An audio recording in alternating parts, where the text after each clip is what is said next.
ककाशी हाताके, जिसे लोग copy Ninja ककाशी और वन आई शारिंगन ककाशी के नाम से जानते हैं। इसने अपने लाइफ में 1000 से भी ज्यादा जुजुत्सु को कॉपी किया है और बहुत सी लड़ाइयाँ लड़ी हैं। इसने 5 साल की उम्र में ही निंजा एकेडमी में ग्रेजुएट किया और 6 साल की उम्र में एक चुनिन बना और 12 साल की एज में जुनिन, और आज तक कोई इसका रिकॉर्ड तोड़ नहीं पाया। ये बचपन से ही जीनियस था और सबसे ज्यादा स्पेशल जो इसे बनाती है वो है इसकी शारिंगन आई, जिससे अपने ओपोनेंट के किसी भी तरह के जुत्सु को कॉपी कर लेता है। और बहुत से एनिमे फैंस के लिए ककाशी उनका फेवरेट कैरेक्टर है। पर इतने सारे अचीवमेंट के बाद भी हम ये नहीं भूल सकते कि ककाशी ने अपने पास्ट में क्या क्या सहा है। जब ककाशी ने सब कुछ खो दिया, उसके बाद भी वो कभी इवल नहीं बना और अपने विलेज के लिए मरने के लिए भी तैयार हो गया। तो ये है स्टोरी ककाशी की। तो आज के वीडियो में हम ककाशी के लाइफ को एक्सप्लेन करने वाले हैं और उसके लाइफ में क्या क्या चीजें हुई थी उनके बारे में डिस्कस करने वाले हैं। अगर तुम्हें ये वीडियो का टॉपिक अच्छा लग रहा है तो बने रहो इस वीडियो में। साथ ही साथ इस तरह के एनिमे, एनिमेशन या मांगा से रिलेटेड कंटेंट के लिए तुम मेरे चैनल को सब्सक्राइब कर सकते हो। मैं इस तरह के वीडियो बनाते रहता हूँ। तो बिना किसी देरी के वीडियो को स्टार्ट करते हैं।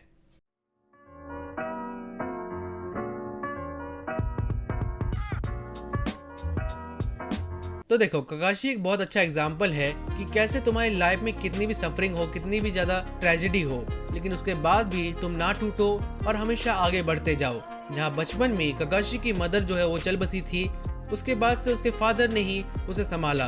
उसके फादर साकुमो हटाके, जिसे विलेज में व्हाइट फैंग के नाम से जाना जाता है, वो भी अपने टाइम में एक टैलेंटेड निंजा थे और उनके फादर और ककाशी के बीच में रिलेशन बहुत ही अच्छा था। कहीं ना कहीं ककाशी अपने फादर को अपना आइडियल मानता था। जहाँ पर उसके फादर ने ककाशी को बेसिक नॉलेज दी और बहुत से जुत्सु सिखाए। निंजा एकेडमी ज्वाइन किया तो उसके टैलेंट को देखकर लोग हैरान हो गए कि इतने कम उम्र में भी वो इतना टैलेंटेड है। लेकिन यही वही टाइम था जब उसके फादर ने एक मिशन में अपने दोस्तों को बचाने में ज्यादा ध्यान दिया और मिशन पूरा नहीं कर पाया और ये मिशन फेलियर हुआ, जिसकी वजह से कोनोहा को बहुत बड़ा नुकसान हुआ और सब लोग इसके लिए साकुमो को जिम्मेदार मानते हैं। यहाँ तक कि उसके कॉमरेड्स जिसको वो बचाया था उसे ही उल्टा जिम्मेदार मानने लगे, जिसके वजह से साकुमो को बहुत कुछ सुनना पड़ा और ये सबसे तंग आकर आखिरकार उसने अपनी जान दे दी।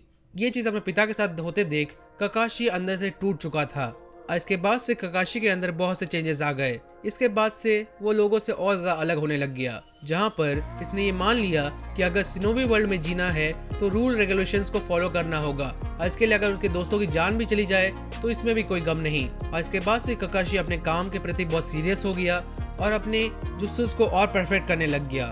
वैसे तो वो बचपन से जीनियस था ही, जिसकी वजह से वो 5 साल की उम्र में ही एकेडमी में ग्रेजुएट हुआ और लोग उसे यंग जीनियस कहने लगे। फिर उसके बाद ककाशी रीन और ओबोइटो के साथ मिनाटो के अंडर टीन 7 में बहुत से मिशंस भी करता है और फाइनल चुनिन एग्जाम में वो माइट गाय को हराकर सबसे पहला यंग चुनिन भी बनता है और फिर 12 साल की उम्र में वो जुनिन बनता है और उसे अपने मास्टर और रीन की तरफ से बहुत से गिफ्ट्स भी मिलते हैं, लेकिन ओबोइटो उसके लिए कुछ नहीं लाता। फिर होता है थर्ड शिनोबी वॉर, जिसमें 3 मिनाटो को इनको मिशन दिया जाता है कि इन्हें कुशावाकुरे के कनामी ब्रिज को डिस्ट्रॉय करना है, जिससे ये इवाकुरे में जो सप्लाईज दी जा रही हैं उनको रोक सके। और इसी मिशन के दौरान इवाकुरे के कुछ निंजास रीन को किडनैप कर लेते हैं और इस टाइम ककाशी कहता है कि हमें मिशन को पूरा करना चाहिए, लेकिन वहीं ओबेडो कहता है कि हमें रीन को बचाना चाहिए। जिसके बाद इनके बीच बहस भी होती है, जहां पर ओबेडो कहता है तुम्हारे फादर एक सच्चे निंजा थे जो अपने कॉमरेड्स को बचाने के लिए मिशन तक को दाव में लगा दिया था और वो उसके लिए एक हीरो थे।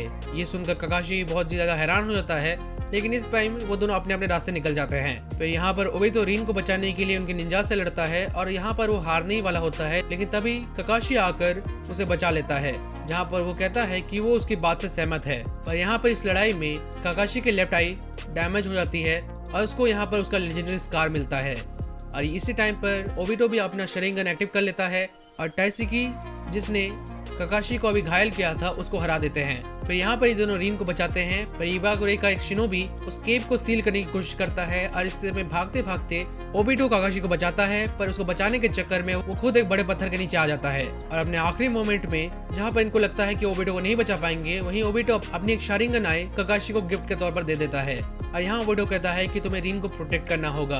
बाकी निंजास आकर ककाशी और रीन को मारने के लिए बढ़ते हैं, जहाँ पर ककाशी बहुत देर तक उन्हें रोकता है और फिर मिनाटो आकर सब कुछ हैंडल करता है। फिर ये अपना मिशन कंप्लीट करते हैं।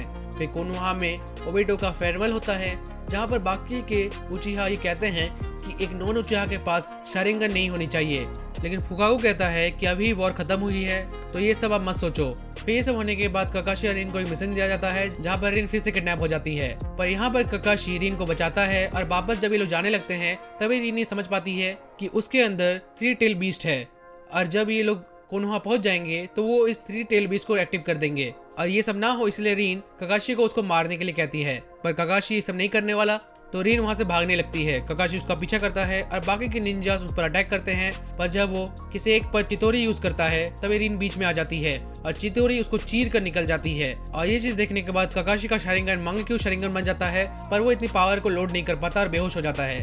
पर जब उसकी आंखें खुलती है तो वो देखता है कि आसपास के जो निंजास थे उनको किसी ने खत्म कर दिया है। लेकिन यहाँ पर ककाशी बहुत ही डिप्रेशन में चला जाता है। वो हर बार अपने हाथ को धोने लगता है क्योंकि रिन की मौत उसके ऊपर बहुत ही भयानक इम्पैक्ट पैदा किया है और वो इस सब की वजह अपने आप को मानता है। वो तो कई रातों तक सो नहीं पाता और वो यही सोचता है कि वो ओबितो को दिया हुआ प्रॉमिस पूरा नहीं कर पाया। और इसके बाद ककाशी आनबू टीम को ज्वाइन करता है जिससे वो इस सबसे आगे निकल सके। पर यहाँ पर भी बाकी के आनबू के मेंबर्स ककाशी से डरते थे क्योंकि उन्हें लगता था कि ककाशी अगर चाहे तो मिशन के लिए अपने दोस्तों को भी मार सकता है।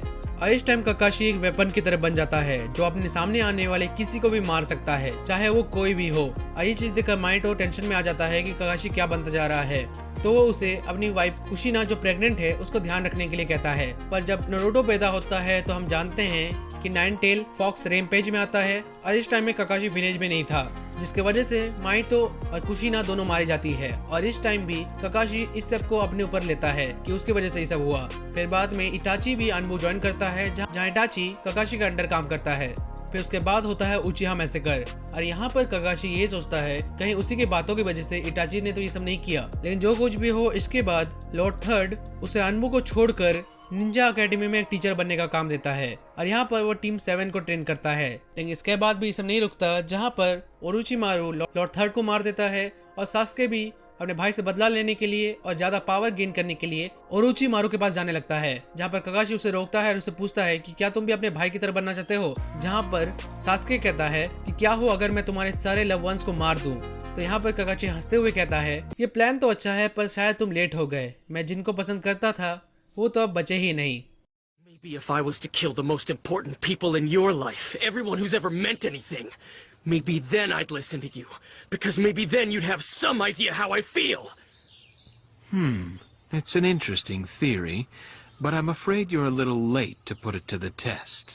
Everyone you're talking about has already been killed. I've been around longer than you have, kid, and I've seen my share of troubles. और भाई ये क्या कोल्ड स्टेटमेंट था, जहाँ पर ककाशी सास्के को समझाता है कि बदला लेने से तुम्हें कुछ नहीं मिलेगा। पर यहाँ पर सास्के तो बदले के लिए पूरा अंधा हो चुका था, तो वो ककाशी की बात को भी नहीं सुनता और अपने डार्क पाथ की ओर निकल जाता है। और उसके बाद पेन का अटैक भी होता है जहाँ पर ककाशी मर ही जाता है। पर इस टाइम वो अपने फादर से मिलता है और यहाँ पर उसके फादर ककाशी माफी मांगते हैं कि वो अच्छा फादर नहीं बन पाए। पर यहाँ पर ककाशी कहता है कि मैं समझ सकता हूँ डैड कि आपने जो किया था वो सही था और मैं आपको माफ करता हूँ। पर इसी टाइम नारुतो ने नागाटो को अपने टोकनो जुत्सु के जरिए उससे अच्छा बनाने में कामयाब हुआ, जिसकी वजह से ककाशी वापस से जिंदा हो गया।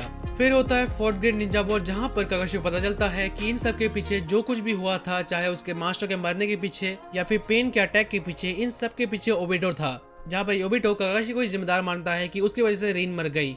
फिर इनके बीच एक फाइनल फाइट होती है और यहाँ भी नारुतो की वजह से ओबिटो अच्छा हो जाता है। पर यहाँ पर कागुया मारुदोरा के बॉडी पे ऊपर ओवरटेक कर लेती है और फिर इसके बाद टीम 7 का सबसे लेजेंडरी फाइट होता है, जहाँ पर ओबिटो ककाशी को बचाने के लिए अपने आप को सैक्रिफाइस करता है और अपनी स्पिरिट को उसे दे देता है, जिससे वो एक्टिव कर पाता है सुसानो को। और ये बहुत ही लेजेंडरी मोमेंट था, जहाँ पर फाइनली टीम 7 कागुया को सील करने में कामयाब होते हैं और finally 4th grade Ninja war and होती है। और इसके बाद ककाशी को 6th होकागे बनाया जाता है और इसके बाद ककाशी इंटरनेशनल पीस लाता है और कोनोहा में बहुत सारी चीजें में डेवलपमेंट करता है। और इसके बाद जब नारुतो होकागे बनता है तो यहाँ पर ककाशी रिटायर हो जाता है, लेकिन अब भी वो अपना शिनोबी वाला काम कर रहा है, जहाँ वो माइट गाइड के साथ वेकेशन मनाता है, सीक्रेट मिशंस को भी करता है और यहाँ पर उसकी पूरी स्टोरी खत्म होती है।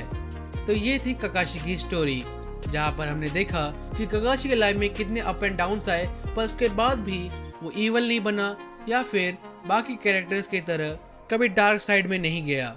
और ये हमें सिखाता है कि अपनी लाइफ में चाहे कितनी भी प्रॉब्लम्स बन जाए, पर हमें कभी अपने पाथ से भटकना नहीं चाहिए। तो ये थी स्टोरी ककाशी की। तो उम्मीद है तुम्हें वीडियो देखने में मजा आया होगा। तो ये थी वीडियो। अगर तुम्हें इस तरह का कंटेंट पसंद है तो कर लो मेरे चैनल को सब्सक्राइब और इस तरह के कंटेंट के लिए बने रहो। मैं मिलता हूं तुम्हें किसी अगली वीडियो में, तब तक के लिए बाय।